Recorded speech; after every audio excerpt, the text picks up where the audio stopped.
వేరే ఆలోచనలోకి ఏమి వెళ్ళమాకండి. మాకు అలాంటి ఆలోచన ఏమి లేదు బాబు అన్నోళ్ళు గట్టిగా స్తోత్రం చెప్పండి.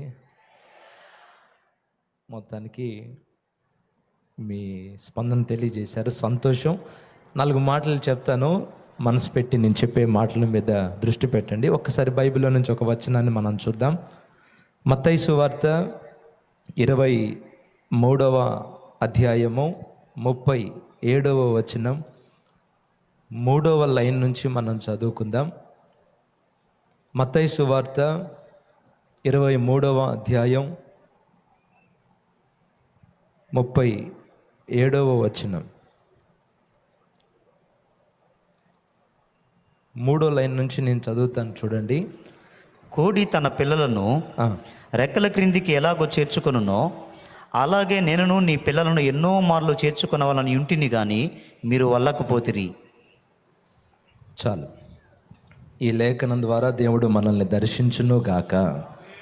ఆమేన్. మనం చదువుకున్న లేఖన భాగంలో సాక్షాత్తు మన ప్రభు, మన ప్రాణప్రియుడు యేసయ్య యెరూషలేము ప్రాంత వాసుల్ని ఉద్దేశించి మాట్లాడుతున్న మాటలు. యెరూషలేమా, యెరూషలేమా, యెరూషలేమా, కోడి రెక్కలు చాచి తన పిల్లలను రెక్కల క్రిందకు పిలిచినట్టు నేను మిమ్మల్ని చాలాసార్లు పిలిచాను, కానీ మీరు రావడానికి ఇష్టపడలేదు, దూరంగా ఉంటున్నారు అని ఆ రోజు యెరూషలేము ప్రాంత వాసుల్ని ఉద్దేశించి ప్రభు మాట్లాడాడు. ఈ రోజుల్లో కూడా చాలామంది ఈ స్థితిలోనే ఉన్నారు. మరి కొంతమంది ఎలా ఉన్నారంటే, దేవుడు రెక్కలు చాచి నా రెక్కల క్రిందకి రా, నేను నిన్ను సురక్షితంగా కాపాడుతాను అని ఆయన పిలిస్తే చాలామంది ఆయన రెక్కల నీడ క్రిందకు వచ్చేసి దేవుని కృప, దేవుని కాపుదల, దేవుని ప్రేమ పొందుతూ సంతోషంగా జీవితాన్ని కొనసాగిస్తున్నారు.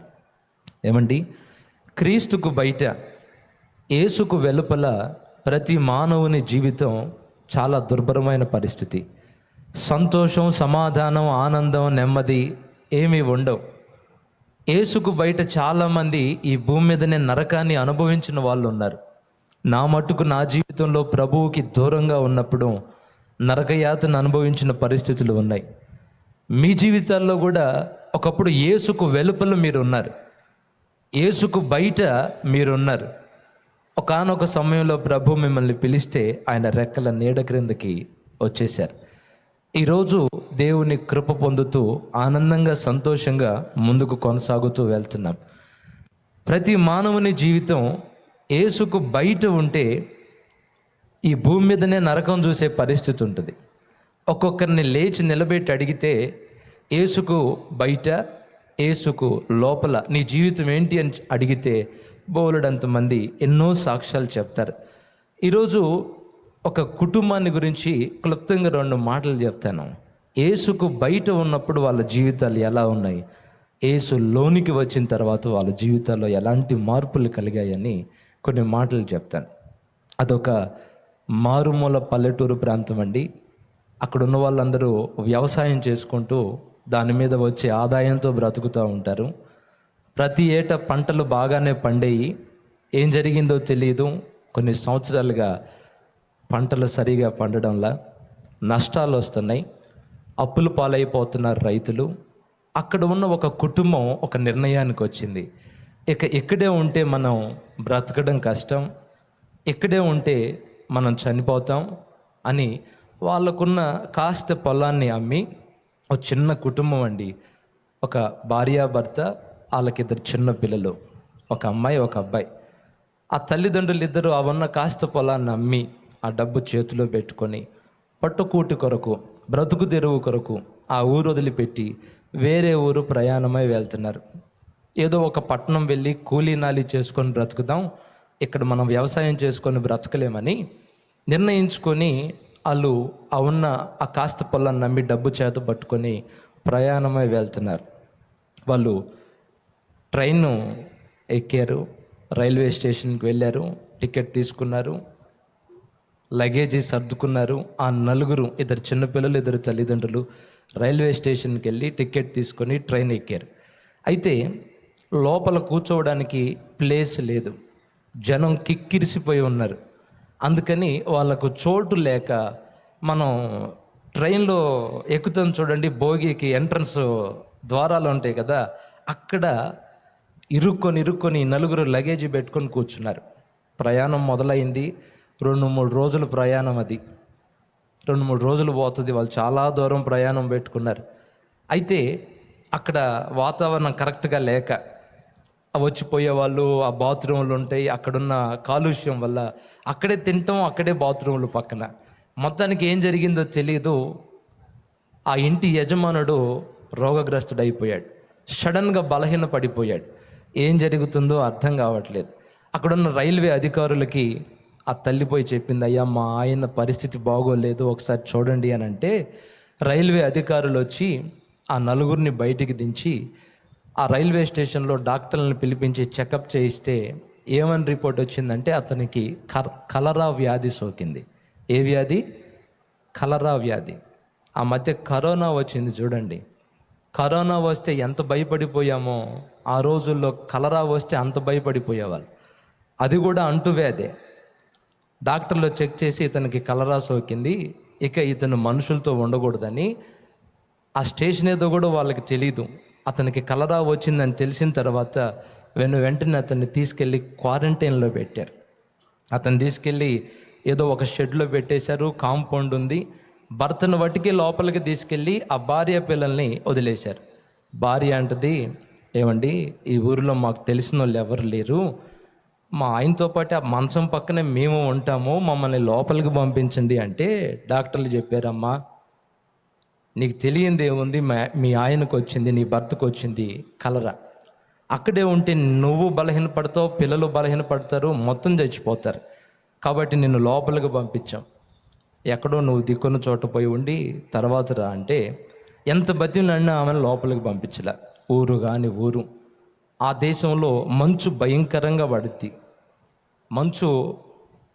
మంచు దిబ్బల్లాగా వర్షం పడ్డట్టుగా పడుతూ ఉంటుంది అక్కడ. భర్తనేమో లోపలికి తీసుకెళ్ళారు. ఆ తల్లి యవనస్తురాలు, ఆ ఇద్దరు పిల్లలు 8-9 సంవత్సరాలు ఉంటే ఆ ఇద్దరు చిన్నపిల్లలకి, ఆ ఇద్దరు చిన్నపిల్లల్ని తీసుకొని ఒక మంచు దిబ్బని ఫెన్సింగ్ని ఆధారం చేసుకొని లగేజ్ అక్కడ పెట్టుకొని ఆ రోజు రాత్రి ఆ పిల్లల్ని పెట్టుకొని అక్కడ పనుకుంది. ఆమెకేం అర్థం కావట్లే, మా ఆయన ఉంటాడో చచ్చిపోతాడో అని ఆమె బాధలో ఉంటే, పిల్లలు మా నాన్న తిరిగి వస్తాడో రాడో అని పిల్లలు బాధపడుతున్నారు. ఆ రోజు రాత్రి వాళ్ళకు ఒక భయానకంగా గడిచిపోయింది. పలకరించే వాళ్ళు లేరు, పట్టించుకునే వాళ్ళు లేరు. ఆ రోజు రాత్రి గడిచింది. తెల్లారి లేచి చూస్తే ఆమె జబ్బును పడిపోయింది. పిల్లలు, అమ్మ లేమ్మా నాన్న దగ్గరికి వెళ్దామంటే ఆమె మాట్లాడట్లా. ఆమె ఉలుకు పలుకు లేకుండా పడిపోయి ఉంది. ఈ చిన్నపిల్లలు ఇద్దరు మరలా హాస్పిటల్ దగ్గరికి వెళ్ళి, ఏమండి మా అమ్మ కూడా బలహీన పడిపోయింది, లేపుతుంటే లెగవట్లేదు, ఒకసారి వచ్చి చూడండి అంటే, వాళ్ళు పరుగున వచ్చి టెస్టులు చేస్తే ఆమెకు కూడా కలరా సోకిందని తెలిసింది. అక్కడి నుంచి ఆమెని హాస్పిటల్లోకి తీసుకొని వెళ్తున్నారు. ఆ పిల్లలిద్దరూ వాళ్ళ అమ్మ దగ్గర నుంచి వెళ్తూ ఉన్నారు. హాస్పిటల్ గేట్ దగ్గరికి వచ్చిన తర్వాత ఆమెను లోపలికి తీసుకెళ్ళి గేట్లు వేశారు. ఈ ఇద్దరు చిన్నపిల్లల్ని అక్కడ ఉంచారు. ఇద్దరు చిన్నపిల్లలు అంటారు, అయ్యా మేము వెళ్తాం లోపలికి, మమ్మల్ని పంపించండి, మా అమ్మ నాన్న లోపలే ఉన్నారు, మమ్మల్ని కూడా పంపించండి, మేము ఎక్కడికి పోవాలి ఇప్పుడు, ఈ ఊరు ఎవరో మాకు తెలీదు, మమ్మల్ని పట్టించుకునే వాళ్ళు లేరు, మా అమ్మ దగ్గరే ఉంటాం, మా నాన్న దగ్గరే ఉంటాం, లోపలికి పంపించండి అని వీళ్ళు బతిమలాడుతుంటే అక్కడున్న వాళ్ళు కఠినంగా చెప్పారు, లోపలికి పంపించడం కుదరదు, వెళ్ళిపోండి ఇక్కడి నుంచి, ఎలాంటి ఇక్కడి నుంచి అని చెప్తే ఎంత బ్రతిమలాడి ఏడ్చినా ఆ ఇద్దరు చిన్నపిల్లల్ని ఆ తల్లిదండ్రుల దగ్గరికి వాళ్ళు పోనేవాళ్ళ. బతిమలాడికి విసికి వేసారిపోయి చివరికి ఏం చేశారో తెలుసా, ఆ హాస్పిటల్ చుట్టూ తిరుగుతున్నారు. అమ్మా నాన్న వినపడుతుందా, నేను షూరాని, నేను తికోమెరాని, గ్రీసీని, అమ్మా నాన్న మాట్లాడండి, ఎటు పోవాలి మేము, ఎక్కడికి వెళ్ళాలి అని కేకలు వేస్తూ తిరుగుతున్నారు. అటు నుంచి ఏం స్వరం వినపడట్లే. ఆ గోడలకి చిన్న చిన్న కన్నాలు ఉంటే ఆ కన్నాల్లో నుంచి చూస్తున్నారు, అమ్మ కనపడిద్దేమో, నాన్న కనపడతాడేమో, ఎటు వెళ్ళాలో తెలియదండి. ఆ రోజు ఉదయం నుంచి సాయంత్రం దాకా తిరుగుతూనే ఉన్నారు. అలా నాన్న స్వరం ఏమైనా వినబడిద్దేమోనని, అలా అమ్మ స్వరం ఏమైనా వినబడిద్దేమోనని చూశారు. సాయంత్రం అయినా ఏ స్వరం ఉలుకు పలుకు లేదు. ఇంక ఏం చెయ్యాలో దిక్కు తోచక ఆ రాత్రి వాళ్ళు ఎక్కడైతే పనుకున్నారో ఆ ఇద్దరు చిన్నపిల్లలు మళ్ళా అక్కడికి వెళ్ళారు. అక్కడికి వెళ్ళి చూస్తే మంచు భయంకరంగా పడుతుంది. వాళ్ళు తెచ్చుకున్న సామాను ఉంది చూడండి, లగేజీ ఎవరో కొట్టుకుపోయారు. ఇప్పుడు వాళ్ళకి కనీసం కప్పుకోవడానికి దుప్పటి కూడా లేదు. ఆ ఇద్దరు చిన్నపిల్లలు ఒకరి పక్కన ఒకరు పనుకొని ఏడ్చుకుంటున్నారు. రేపైనా మా అమ్మని చూస్తాను, రేపైనా మా నాన్నని చూస్తాను అని ఇద్దరు ఒకరితో ఒకరు మాట్లాడుకొని ఒకరిని ఒకళ్ళు ఓదార్చుకొని ఆ చలికి వణికిపోతా అలా అలా నిద్రలోకి వెళ్తున్నారు. కానీ నిద్ర పట్టట్లా. రోజు తిరిగేలోపు వాళ్ళ పరిస్థితి మారిపోయింది. ముందు రోజు నాన్న దూరం అయ్యాడు, రెండో రోజు అమ్మ దూరం అయింది. ఇప్పుడు పట్టించుకునే వాళ్ళు లేరు. నిద్ర రావట్లా. ఆ చిన్నోడు ఉన్నాడు, గ్రీసి అనే తమ్ముడు, వాడు చలికి వణికిపోతుంటే ఈ అక్క ఏం చేసిందో తెలుసా? కప్పుకోవడానికి దుప్పట్లేక అని దగ్గర తీసుకొని కౌగిలించుకొని, తమ్ముడు నా కౌగిల్లో పనుకోరా, నా కౌగిల్లో పనుకో, రేపు నా దగ్గరికి వెళ్దాం, అమ్మ దగ్గరికి వెళ్దాం, మనల్ని పంపిస్తారు లేదా, నా కౌగిల్లో పనుకోయా అని 8 సంవత్సరాల ఆ చిన్న బిడ్డ తన తమ్ముడిని కౌగిల్లో పెట్టుకోనుకుంది. ఉదయాన్నే ఎప్పుడో 4-5 నిద్ర పట్టింది. వేకుని లేచి ఆకలి కడుపుతో పరిగెత్తుకుంటూ వెళ్ళి, అయ్యా ఈరోజైనా మా అమ్మ నాన్నని చూడనిస్తారా? మాకు భయంగా ఉంది, ఎటు వెళ్ళాలో తెలియట్లేదు, దయచేసి ఒక్కసారి మా అమ్మని నన్ను పలకరించుకొని వస్తామయ్యా, ఒక్కసారి చూడనివ్వండి అంటే వాళ్ళు అన్నారు, లేదు పంపించము అన్నారు. మీరు వెళ్తే చచ్చిపోతారు, మీకు అర్థం కావట్లేదు, మీ ప్రాణాలు పోతాయి అని అంటే ఈ చిన్నపిల్లలు ఇద్దరు వచ్చి దాని మాటలతో ఏమన్నారో తెలుసా? అయ్యా మా అమ్మ నాన్న బ్రతుకుంటే బ్రతుకుంటాం, వాళ్ళు చచ్చిపోతే వాళ్ళతో పాటు చచ్చిపోతాం, వాళ్ళు చనిపోయి మేము బ్రతుకుండి ఏం చేయాలి? మేము ఎక్కడికి వెళ్ళాలి? పర్వాలేదు, వాళ్ళు చచ్చిపోతే వాళ్ళతో పాటు మేము చచ్చిపోతాం, మమ్మల్ని పోనివ్వండి బాబు, మాకు ఇక్కడ ఎవరు తెలీదు, మాకు భయంగా ఉంది, ఆకలిగా ఉంది, మా అమ్మ నాన్నకి ఏమైందో తెలియదు, మమ్మల్ని పోనివ్వండి అయ్యా అంటే ఆ గాడ్డు గుండె పగిలిపోయే మాట ఒకటి చెప్పాడు. ఏమని తెలుసా? మీరు ఇంకా ఇక్కడ ఉండాల్సిన అవసరం లేదు, రాత్రి 12 గంటలకి మీ అమ్మ నాన్న ఇద్దరు చచ్చిపోయారు, వాళ్ళ ప్రాణాలు పోయినాయి, మీరు ఇంక ఇక్కడికి రావాల్సిన అవసరం లేదు. ఆ మాట వినేసరికి గుండె పగిలిపోయినట్టయింది, కాలం అలా స్తంభించిపోయినట్టయింది. ఏంటి మా అమ్మ నాన్న చనిపోయారా? నిజమేనా? ఏం మాట్లాడుతున్నావు నువ్వు? నిన్నేగా మా అమ్మ మాతో మాట్లాడింది, మా నాన్న మాతో మాట్లాడాడు, రాత్రికి చనిపోయారా? వాళ్ళకి వచ్చింది కలరా? అంతే, మనుషులు అలానే చచ్చిపోతుంటారు. ఏడ్చారు చూడండి అరణ్య రోదన. చివరికి అన్నారు, చచ్చిపోతే చచ్చిపోయారు, కనీసం ఆ శవాలనైనా చూసుకొనేయండి బాబు, చివరి చూపు. ఇంకెక్కడ చివరి చూపు? వాళ్ళందరినీ లారీలో ఎక్కించి సమాధుల తోటకు పంపించారు, అక్కడికి పోండి. ఈ ఇద్దరు చిన్నపిల్లలు ఒకరి చేతులు ఒకరు పట్టుకొని ఏడ్చుకుంటూ, ఏంటక్క మనం విన్నది నిజమేనా? ఇది కళ నిజమా? ఏంటి ఇది? ఏం జరుగుతుంది? వెళ్దాం పదరా తమ్ముడు, చూద్దాం నిజమో కాదో అని సమాధుల తోటకి వెళ్ళి చూస్తే అక్కడ గేట్ వేసి ఉన్నారు. ఆ కాటి కాపరిని అన్నారు, అయ్యా మా అమ్మ నాన్న చనిపోయారంట, తెచ్చారు ఇక్కడికి మూట కట్టి, ఒక్కసారి చివరి చూపు చూసుకుంటాం బాబు అంటే అక్కడున్న కాటి కాపరి చెప్పారు, మీ అమ్మ నాన్న చనిపోయారా? వాళ్ళిద్దరే కాదు 100 మంది చనిపోతే జేసీబీ తెప్పించి పెద్ద గొంతులు తెప్పించి ఒక్కొక్క గొంతుల్లో 50 మందిని 100 మందిని కలిపి పూడ్చిపెట్టాం. సపరేట్ సమాధులు పెట్టడానికి 100 మంది చచ్చిపోతున్నారు. అదిగో అక్కడ ఒక కుప్ప ఉంది, ఇక్కడ ఒక కుప్ప ఉంది, ఇంకంతే, మిమ్మల్ని లోపలికి కూడా పోనివ్వం, ఎందుకంటే వాళ్ళకి వైరస్ వచ్చింది, లోపలికి వెళ్ళడానికి కూడా లేదు. వాళ్ళిద్దరు ఆ గేటు దగ్గర కూర్చొని ఆ 2 కుప్పల్ని చూసుకుంటా ఏడ్చుకుంటూ ఉన్నారండి. చూడండి, కొన్నిసార్లు కొంతమంది జీవితాలు విచిత్రంగా మారిపోతాయి. రాత్రికి రాత్రి పరిస్థితులు చేదాటిపోతాయండి, ఊహించని పరిణామాలు. వాళ్ళకి ఒక పిడుగు లాంటి వార్త. ఆ రోజు ఏడ్చుకున్నారు. సాయంత్రం దాకా ఆ సమాధుల తోటలో ఆ సమాధుల వైపు చూస్తూ ఏడ్చి తిరిగి మరలా ఆ రోజు రాత్రి ఎక్కడైతే పనుకున్నారో అక్కడికి వచ్చారు. అక్కడికి వచ్చి మరలా బిక్కుమంట పనుకుందామని చూస్తే ఈలోపు ట్రైన్ వస్తుంది అదే దారిలో. ఈ చిన్నోడు అంటాడు, తమ్ముడు, అక్క నిన్నే, ఇదిగో ట్రైన్ వస్తుంది, మన ఇద్దరం వెళ్ళి ఆ పట్టాల మీద పనుకుందాం, ట్రైన్ మన మీదగా వెళ్ళిపోతాయి, నొప్పి లేకుండా చచ్చిపోతాం అక్క, అమ్మా నాన్న దగ్గరికి వెళ్ళిపోతాం, వాళ్ళ దగ్గరికి వెళ్ళిపోతాం. వద్దక్క, మనం బ్రతకలేము, ఈ పాడు లోకంలో మనం బ్రతకలేము, ఈ ఊరేదో తెలియదు, ఈ మనుషులు ఎవరో తెలియదు, వెళ్దాం రా అని ఈ చిన్నోడు అక్క చేయబట్టుకొని లాక్కుపోతున్నాడు, పట్టాల దగ్గరికి లాక్కుపోతున్నాడు. ట్రైన్ వెళ్తుంది. ఈ చిన్నమ్మాయి అన్ని సముదాయించి, ఆగురా, దిక్కులేని వాళ్ళకి దేవుడే దిక్కు, దేవుడు నన్ను చూసుకుంటాడు, ఆగురా అంటే వాడంటాడు, వద్దక్క, అమ్మా నాన్న లేని ఈ జీవితం మనకి వద్దు, ఎల్లంప చచ్చిపోదాం, వద్దు అంటే ఈ అక్క వాడిని ఆపి తిరిగి తీసుకొచ్చింది. ఆడు మధ్య రేత్రికి లేచి వాళ్ళ అక్కని లేపి అంటాడు, అక్క చచ్చిపోదామంటే చావనివ్వలేదు, ఆకలి అవుతుంది, బాగా ఆకలి అవుతుంది, కడుపు కాలిపోతుంది, మరి కడుపు నింపుకునేది ఎట్లా? మనకు మంచినీళ్ళు ఇచ్చేది ఎవరు? మనకు అన్నం పెట్టేది ఎవరు అక్క?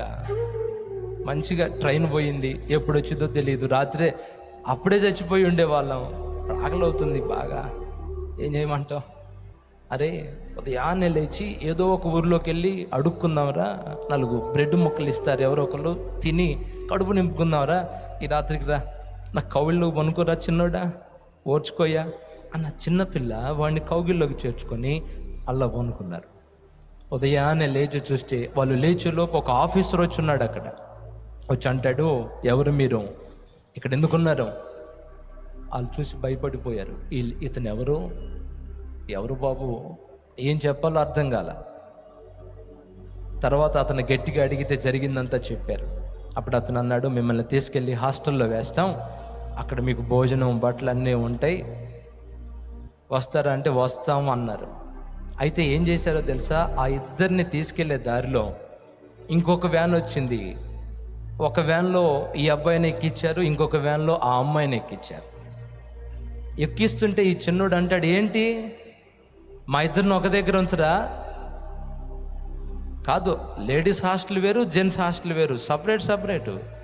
అయ్యా బాబు, మీకు దండం పెడతాం, మేము అడుక్కొనైనా బ్రతుకుతాం, అమ్మ దూరం అయింది, నాన్న దూరం అయ్యాడు, ఇప్పుడు మమ్మల్ని విడదీస్తున్నారు, మేము ఉండలేమయ్యా, మమ్మల్ని వదిలిపెట్టండి, మాకు హాస్టల్ వద్దు, ఏమొద్దు, అడుక్కొని బ్రతుకుతాం అంటే కఠినంగా వాళ్ళు బండ్లెక్కించి తీసుకొని వెళ్ళిపోయారు. ఏమండి, అమ్మ నాన్న దూరం అయ్యారు, ఒకళ్ళకి ఒకళ్ళు తోడు అనుకుంటే ఆ ఇద్దరు కూడా వేరే అయిపోయారు. ఒకసారి స్తోత్రం చెప్తారా?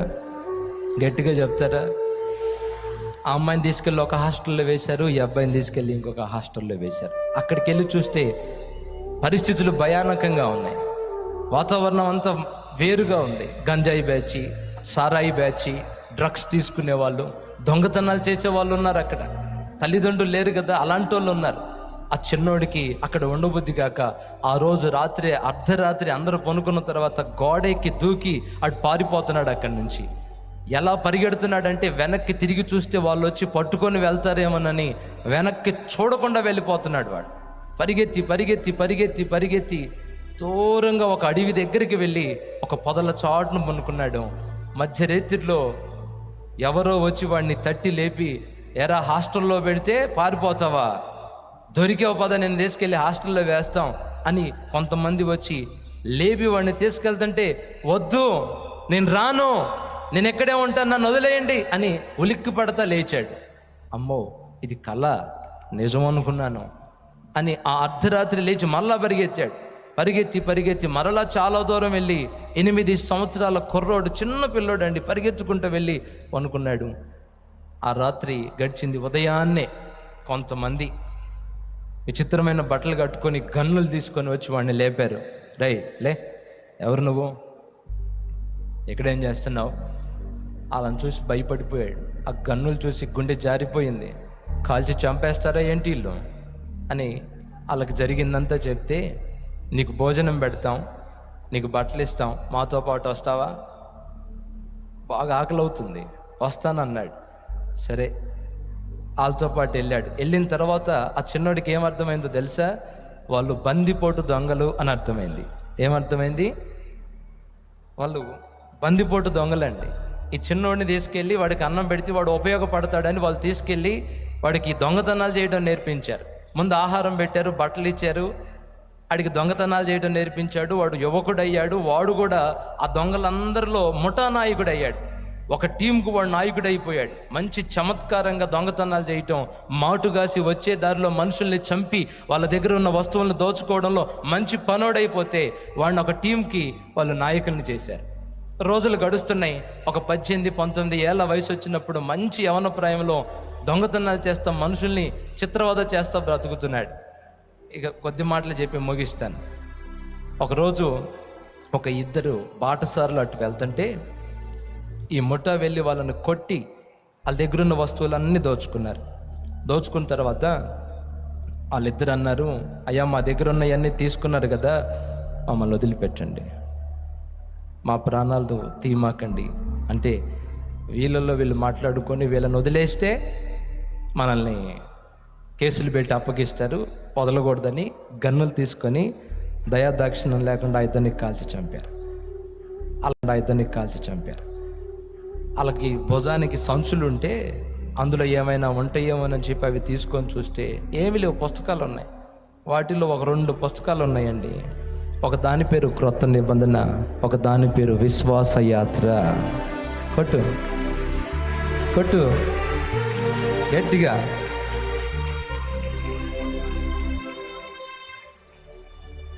ఆ 2 పుస్తకాలు వాళ్ళ దగ్గర నుంచి తీసుకొని పారేద్దాం, ఈ పుస్తకాలు మనకెందుకు పనికి వస్తాయని పారేయబోతుంటే ఒకడన్నాడు, రే సిగరెట్లు లాగడానికి, గంజాయి పెట్టుకోవడానికి ఆ పేపర్లు ఉపయోగపడతాయి, పెట్టి సంచిలో పెట్టాం అని ఆ సంచిలో పెట్టుకొని మొత్తం కలిసి వెళ్ళారండి. సాయంత్రం అయింది. ఇంటికి వెళ్ళిన తర్వాత కలెక్షన్ అంతా చూసుకుంటారు కదా, మొత్తం ఎవరెవరు ఏమేమి దోచుకున్నారో మొత్తం ఎవరి సరుకోళ్ళు పెట్టుకొని వాటాలు పంచుకొని ఆ 2 పుస్తకాలు పనికిరావని ఒక పక్కన వారేస్తే ఈ కుర్రోడు ఆ పుస్తకాలు తీసుకొని తన గదికి వెళ్ళి పొనుకొని నిద్రపోయేటప్పుడు వాటిని చదువుకుంటాం మొదలుపెట్టాడు. టైంపాస్. ఆ రోజుల్లో సెల్ ఫోన్లు లేవు కదా.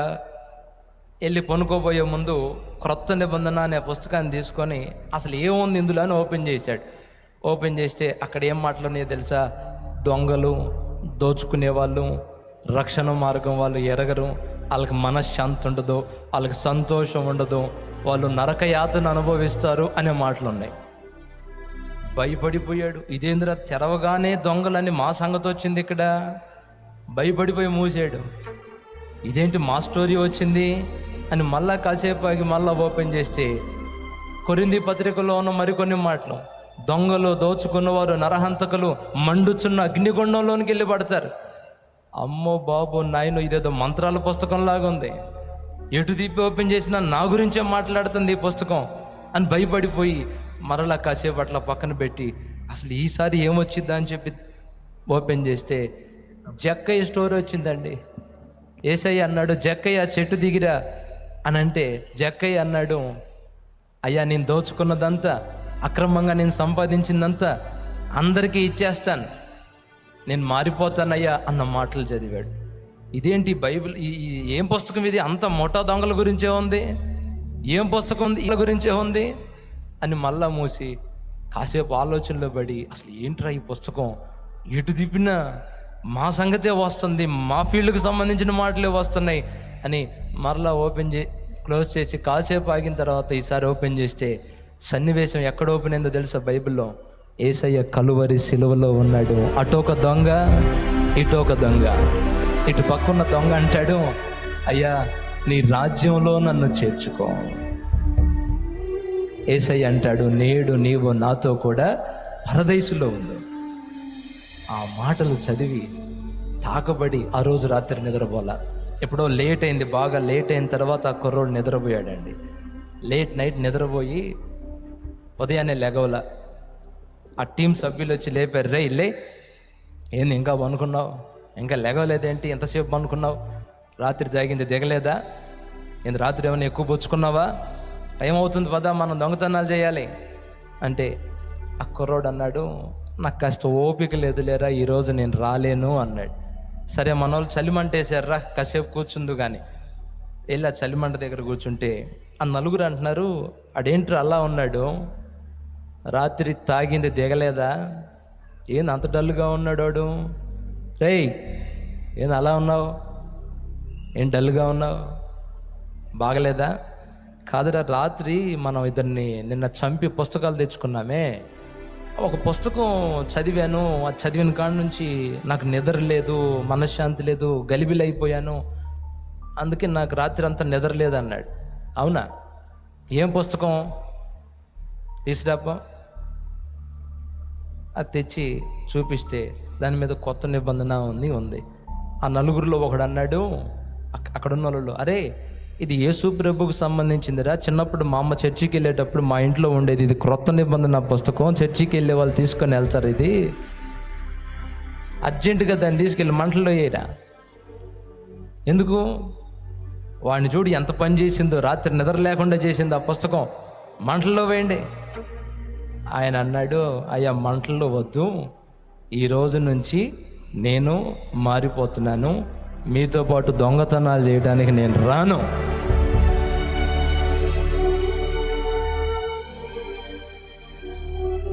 మరేం చేస్తావు? ఏం చేసేది ఏముంది, నేరుగా వెళ్ళి జక్కయ్య చేసిన పని చేస్తానన్నాడు. జక్కయ్య ఆయన ఎవరు మీకు తెలియదులే, రాత్రి నాకు తెలిసింది అతని గురించి. ఏం చేస్తావు? పోలీస్ స్టేషన్కి వెళ్ళి లొంగిపోతా. నీకు మైండ్ ఉందా పోయిందా? అరే ఆ పుస్తకం తీసుకెళ్ళి ఆ మంటల్లో ఏంట్రా బాబు, మంత్రాల పుస్తకం రా, చేతబడి పుస్తకం రా, అది ఏంది మనుషుల్ని చెడగొడుతుంది ఆ పుస్తకం, కాల్ చేయండి. లేదు ఈ పుస్తకం ఈయన బాబు, మీరు కూడా దొంగతనాలు చేయటం మానుకోండి, మీరు కూడా మారు మనసు పోతుందండి, నరకానికి వెళ్ళి పడతాం, పాప జీవితంలో ఉంటే పాడైపోతాం, మీరు కూడా మారండి అంటే ఫస్ట్ విశ్వాస అనేవాడు ఉన్నాడు చూడు, చిన్నప్పుడు మా అమ్మ దగ్గర ఉందన్నాడు, వాడు అన్నాడు, అరే నేను కూడా ఈ రోజు నుంచి మారిపోతున్నాను, దొంగతనాలు చేయండిరా, నేను కూడా వీటితో పాటు పోయి లొంగిపోతాను.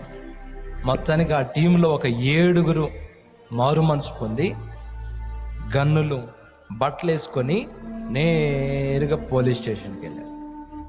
పోలీస్ స్టేషన్కి వెళ్ళి, బాబు మేము బందిపోటు దొంగలం, చాలామందిని కొట్టాము, తిట్టాము, చాలామందిని చంపాము, కానీ ఈరోజు మేము లొంగిపోవాలి అని అనుకుంటున్నాం, ఎంతోమందిని చంపాం, మమ్మల్ని ఏం చేస్తారో చెయ్యండి, మేము లొంగిపోతున్నాం అని అంటే ఆ పోలీస్ ఆఫీసర్ అన్నాడు, ఎందుకని మీరు లొంగిపోవాలని అనుకుంటున్నారు?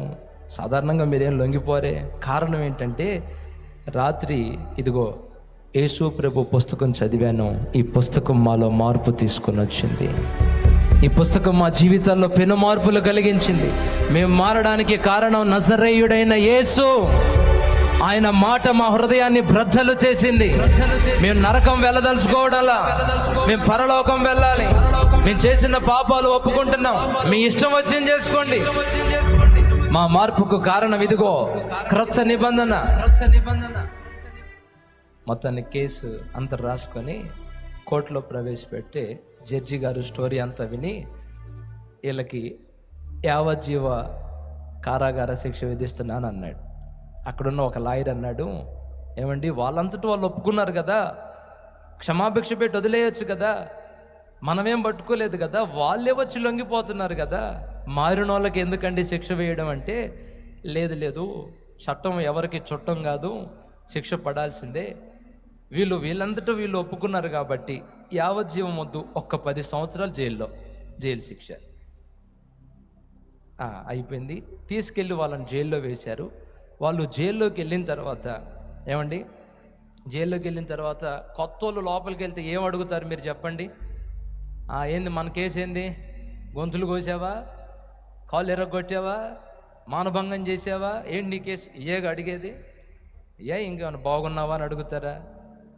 జైల్లో అడిగేది ఇవే కదా. ఏంటి నీ కేసు అంటే, ఇదిగో మేము బందిపోటు దొంగలం, ఇంతమందిని చంపాము, ఇది కదా. మరి ఎలా మిమ్మల్ని పోలీసులు పట్టుకున్నారు? వాళ్ళెవరు పట్టుకోలే, మా అంతటా మేము లొంగిపోయాం. అదేంటి? ఇదిగో క్రొత్త నిబంధన యేసు మాటలు మమ్మల్ని దర్శించాయి అని మొత్తం సువార్త చెప్తే ఆ రోజు నుంచి అది జైల్లాగా లేదు. వీళ్ళ మాటలు విన్న ఒక్కొక్కరు యేసు ప్రభువుని నమ్ముకొని క్రమశిక్షణలోనికి వచ్చారు. అదొక ప్రార్థనా మందిరం లాగా మారిపోయిందండి. పొట్టు గట్టిగా చప్పట్లు, పొట్టు గట్టిగా మొత్తం ప్రార్థన చేసుకుంటున్నారు. పోలీసులకు అసలు పనే లేకుండా పోయింది. అక్కడ క్రమంగా ఉంటున్నారు. ఆ దేశంలో ఏదో ఒక పండుగ వచ్చింది. సత్ప్రవర్తనతో ఉన్న వాళ్ళని విడుదల చేయాలి. పేర్లు ఎవరైతే మంచిగా ఉన్నారో పేర్లు చెప్పండి అంటే ఈ 7 పేర్లు ఫస్ట్ లిస్ట్లో వచ్చినాయి. 2-3 సంవత్సరాల్లోనే వాళ్ళకు విడుదల కలిగి 10 సంవత్సరాల్లో కూడా జైల్లో లేరు. 2-3 సంవత్సరాల్లోనే బయటకు వచ్చారండి. బయటకు వచ్చారు. ఇక 2 మాటలు ఒక 5 నిమిషాల్లో నేను ముగిస్తాను. బయటకు వచ్చిన తర్వాత ఎటోళ్ళు అటు వెళ్తున్నారు. ఫస్ట్ 2 మారారని చెప్పానే, ఆ 2 ఒకరితో ఒకరు మాట్లాడుకున్నారు. ఎటు వెళ్తావు? నేనా? నాకెవరు లేరు. చిన్నప్పుడే మా అమ్మ నాన్న చనిపోయారు కదా, అక్క కూడా దూరం అయిపోయింది. మా సొంతూరు కొద్ది జ్ఞాపకం ఉంది, అక్కడికి వెళ్ళి నా రక్షణ సువార్త చెప్పాలి అని అనుకుంటున్నాను అన్నాడు. అవునా? నీతో పాటు కలిసి నేను కూడా వస్తాను పద. నేనేటి వెళ్ళేది? నాకు కూడా ఎవరు లేరు, నీతో పాటు నేను కూడా సువార్త చెప్తాను అన్నాడు. 2 కలిసి మాట్లాడుకొని ఐక్యతతో చిన్నగా ఆ ఊరు ఈ ఊరు వెళ్తా, ఆ రోజు రాత్రి అక్కడ బస చేస్తా, అక్కడ వాళ్ళ సాక్ష్యం చెప్పుకుంటా అలా ముందుకు వెళ్తున్నారండి. అలా ముందుకు వెళ్తున్నారు. ఎవరైనా విశ్వాసులు ఉంటే వాళ్ళ ఇళ్లల్లో బస చేస్తా, సంఘాల్లోకి వెళ్ళి వాళ్ళ రక్షణ సువార్త చెప్తా వాళ్ళ ఊరు ప్రయాణమై వెళ్తున్నారు.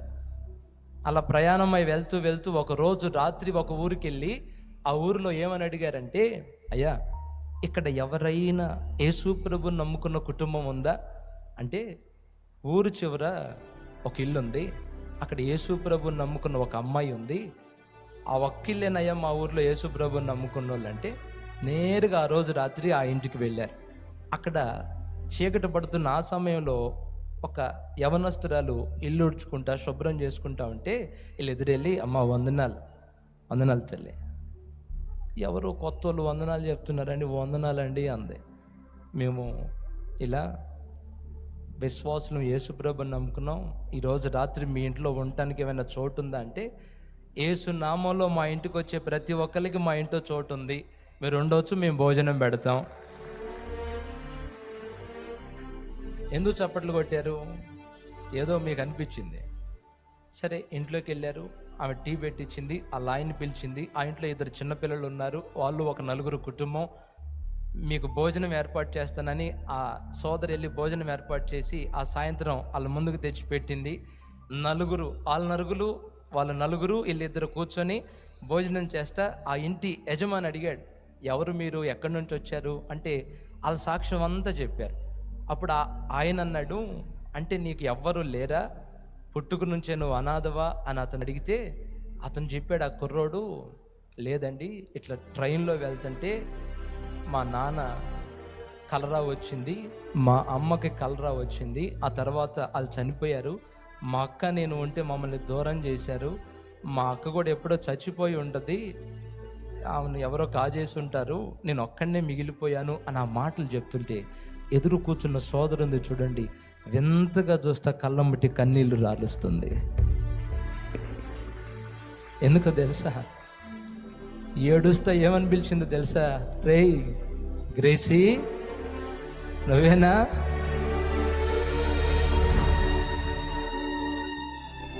నా పేరు నీకెలా తెలుసమ్మా? నీకెలా తెలుసు అంటావేంటి? మీ అక్కని నేనేరా, మీ అక్కని నేనేరా. ఎప్పటి నుంచో ప్రార్థన చేస్తున్నాను రా నీ కోసం. అయ్యా మా తమ్ముడు ఎక్కడున్నా క్షేమంగా ఉండాలి, అటు తిరిగి రావాలయ్యా, నీ కొరకు ప్రార్థన చేస్తున్నాను రా. వస్తావా అనుకోలే, ఇలాంటి దృశ్యం చూస్తానని అనుకోలే నేను. యేసయ్యా నువ్వు ఉన్నావు తండ్రి అని ఏమంటే అతను అక్కడే కొప్పులా కూలబడి గుండెలు బాదుకుంటూ, యేసయ్యా నా అక్క దగ్గరికి నన్ను చేర్చావు, నా బ్రతుకు మార్చావు, నీకు స్తోత్రాలయ్యా, నీకు వందనాలు తండ్రి. ఆ రోజు రాత్రి అండి వాళ్ళకి అది భూలోకం కాదు, పరలోకమే. కూర్చొని ఆ మేనల్లుడు మేనగోడల్ని దగ్గర తీసుకుని ముద్దాడి రాత్రి అంతా ముచ్చట్లు చెప్పుకున్నారు. అసలు నువ్వు ఎలా మారావక్క, భావన ఎట్లా పెళ్లి చేసుకున్నావు అంటే ఆమె ఒక స్టోరీ చెప్పింది, ఇతను మార్పు స్టోరీ ఇతను చెప్పాడు. ఆ రోజు రాత్రి అయిపోయిందండి. అయిపోయిన తర్వాత ఉదయాన్నే లేచారు. లేచి వీళ్ళు ప్రయాణమై వెళ్తున్నారు ఈ ఇద్దరు. అరే తమ్ముడు ఎక్కడికి వెళ్తున్నావు, ఏంట్రా బయలుదేరుతున్నావు, ఎక్కడికి, ఉండు ఇక్కడే, మనం అందరం కలిసి ఉండాలి ఇంకా అంటే ఆ తమ్ముడు చెప్పాడక్క, మరి మన ఊరు వెళ్ళి నా మార్పు గురించి చెప్దాం అనుకుంటున్నాను సువార్త, మళ్ళీ వస్తాలే, సువార్త చెప్పి వస్తాను, తర్వాత కలుద్దాం, వెళ్తున్నాను అన్నాడు. రేయ్ నువ్వు ఒక్కడివే వెళ్తావా, నేను కూడా వస్తాపా, ఇద్దరం కలిసి మన ఊరు మారు మ్రోగిపోయేటట్టు సువార్త చెబుదాం, మన సాక్ష్యాన్ని కథల కథలుగా చెప్దాం పదా అని ఇద్దరు కలిసి ప్రయాణమై అక్కడికి వెళ్ళి వాళ్ళ బంధువులు పేర్లు చిన్నప్పుడు గుర్తున్న 1-2 పేర్లుంటే వాళ్ళని పలకరిస్తున్నారు. పలానా వాళ్ళు మీకు తెలుసా, పలానా వాళ్ళు మీకు తెలుసా అని అడుగుతూ వెళ్తుంటే ఆ దారిలో ఎవరు ఎదురయ్యారో తెలుసా, విచిత్రమైన ఒక మనిషి వాళ్ళకెళ్ళి వింతగా చూస్తా దూరాన నిలబడి ఉంది. వాళ్ళు అడిగారు, ఆమె దగ్గరికే వెళ్ళి అడుగుతున్నారు ఈ ఇద్దరు, అమ్మ పలానా తాలూకా వాళ్ళు ఎవరైనా మీకు తెలుసా, ఎందుకయ్యా వాళ్ళ గురించి ఎందుకు అడుగుతున్నారు, కాదులే మేము చిన్నప్పుడు ఈ ఊరు వదిలిపెట్టి వెళ్ళాం, మా అమ్మ నాన్న చనిపోయారు, మేము ఇట్లా పెద్దోళ్ళం అయ్యాం, మా తాలూకా ఎవరైనా ఉన్నారేమో ఒకసారి చూసి వెళ్దాం వచ్చాము, వాళ్ళు ఏమవుతారు మీకు, ఇట్లా ఆ చివర గుడిసెలో ఒక ఆమె ఉంది, వాళ్ళ ఇంటి పేరిటికి సంబంధించినామా, ఆమెకి ఏమైనా తెలిసేమో పోయి అడగండి అంటే వీళ్ళు నేరుగా ఊరి బయటికి వెళ్ళి తలుపు కొడితే ఓ సోదరు వచ్చింది. ఆ లోపల ఉంది ఎవరో తెలుసా, చనిపోయిందని చెప్పారే ఆమె బ్రతికి అక్కడ తలుపు తీసి నిలబడం. కొట్టు చప్పట్లు గట్టిగా. వీళ్ళు గుర్తుపట్టారు, ఆమె గుర్తుపట్ల, ఆశ్చర్యపోయారు. ఇది కళా నిజమా, ఇది కళా నిజమా? ఇద్దరు అన్నారు, అమ్మా నేను నీ కూతుర్ని, అమ్మా నేను నీ కొడుకుని గుర్తున్నానా. ఆమె కుప్పల్లా కూలిపోయి గుండెలు బాదుకొని, యేసయ్యా నా బిడ్డల గురించి ఎన్ని సంవత్సరాలు నేను ప్రార్థన చేశానయ్యా, ఎన్ని సంవత్సరాలు నా ప్రార్థన ఆలకించి నా బిడ్డల్ని నా దగ్గరికి క్షేమంగా తెచ్చావు. అమ్మ నువ్వు చనిపోయావు అన్నారు కదా, నేను చనిపోలేదు, ఎవరో చనిపోతే నేను అనుకున్నట్టున్నారు. మొత్తం ముగ్గురు కలిసి ఆ ఊరంతా సువార్త చెప్పి చక్కగా దేవుళ్ళు ఆనందిస్తూ వాళ్ళ జీవితం సాగిపోయిందండి. చూడండి, యేసుకు బయట వాళ్ళ జీవితం నరకప్రాయంగా మారిపోయింది. యేసుకు దూరంగా ఉన్నప్పుడు వాళ్ళు నరకాన్ని అనుభవించారు, వాళ్ళ జీవితం నరకప్రాయంగా మారిపోయింది.